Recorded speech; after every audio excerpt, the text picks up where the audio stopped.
Since I was a kid card stacking, before I even knew it was called card stacking, the idea of building higher always fascinated me.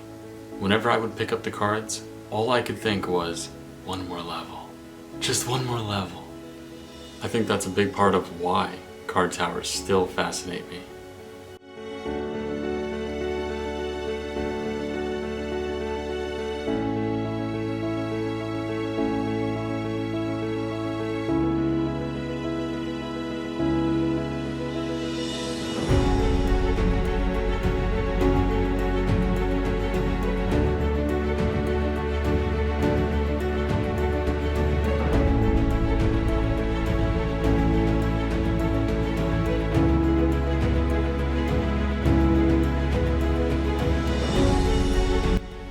If you take a string and you attach a small weight to it, like a washer, you can actually hang that on the ceiling. This creates a visual cue or a vertical line. And if you build around that, making sure that your cards never touch the string, it can help you build straighter towers.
So far, I've never actually had to use this before in any of my card towers. I like to rely more on the subtle visual cues in how I roof each level. But I still think this is an excellent exercise in learning how to build straighter. The day that I realized that I became a card stacker is the day that I decided to keep reaching higher.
I remember when I was a teenager and I couldn't build a card tower to my ceiling yet. This version of the Empire State Building was like the holy grail of all card towers to me.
I was just so driven to build a tower to my ceiling. I would build this one over and over, learning something new every single time. I kept telling myself, if I can build this, I can build to my ceiling.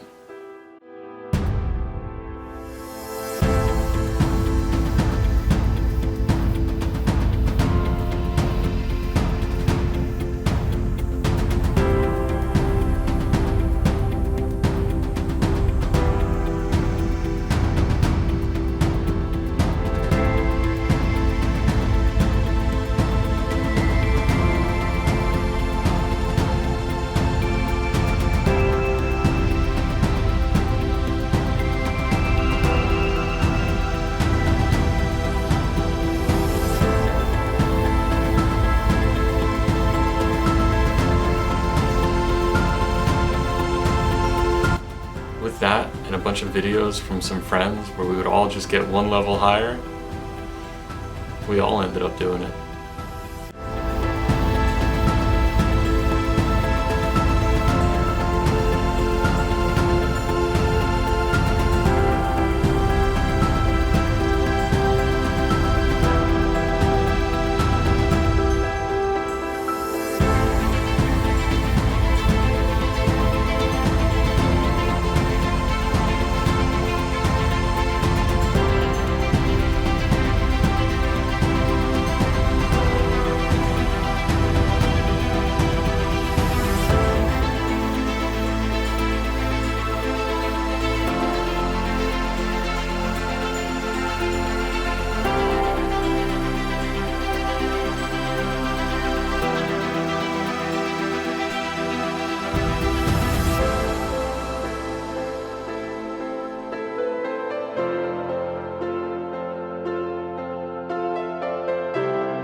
The oil derrick, or what I like to call the temple, is and always will be the hardest project in the book.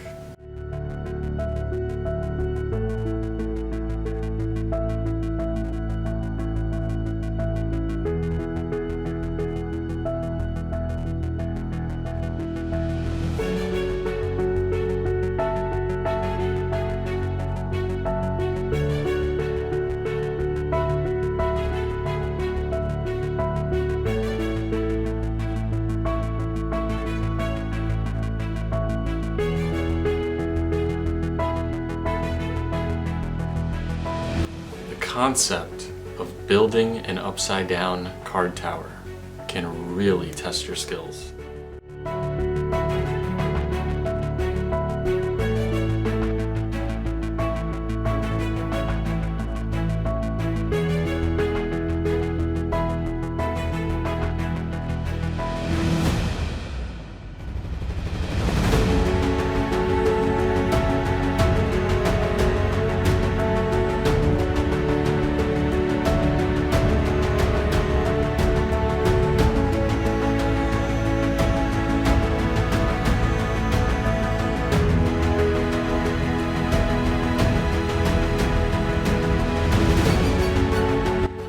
This temple requires not one, but 4 tall, upside-down towers.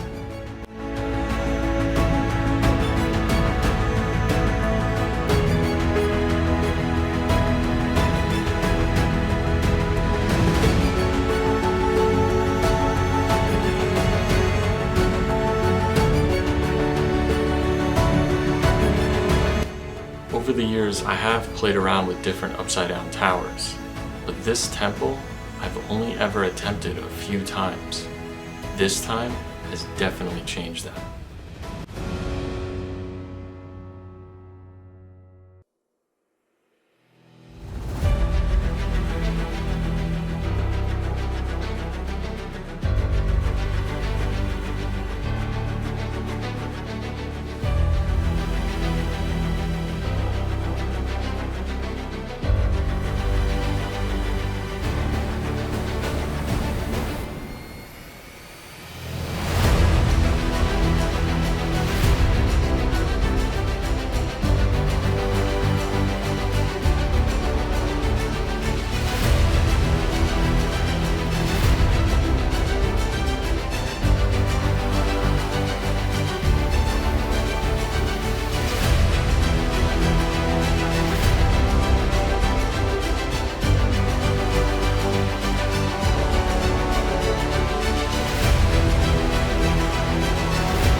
This was the best I had ever built this temple.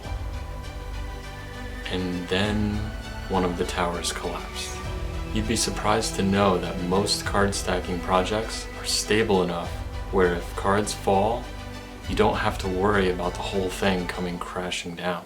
But in this temple, if a tower falls, there's a really good chance it's going to take the others with it. I got really lucky. It fell the other way.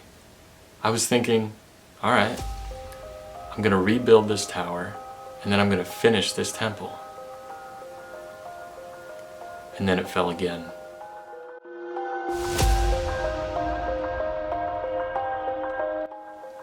If you card stack long enough, it disciplines you. It humbles you.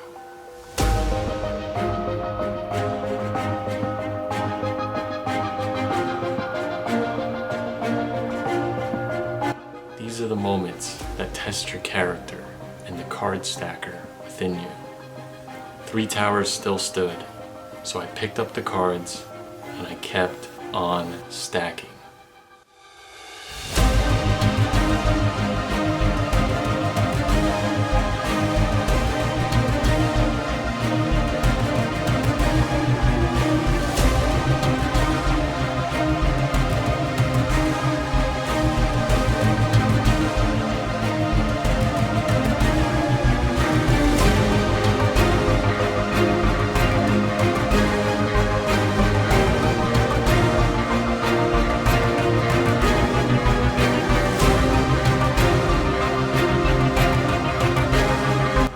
Completing the temple now was more rewarding than it would have been if that tower hadn't collapsed at all.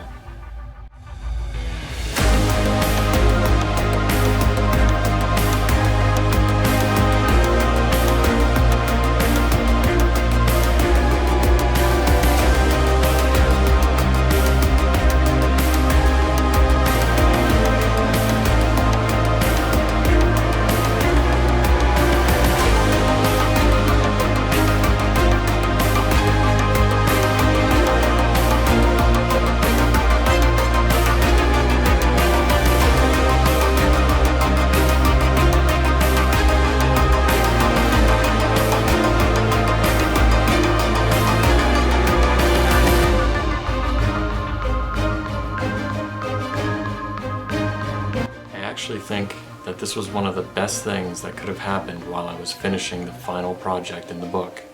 Because when the cards fall like that, what's left are some of the greatest things you could ever learn from the art of card stacking.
Many people have tried to build a house of cards before, but few people practice the art of card stacking. I hope my videos change that. If you would like to learn more about card stacking, leave me a comment below and send me a message. I would love to hear from you. My friends, I'm Alex the Card Man. Let's grow the art of card stacking together.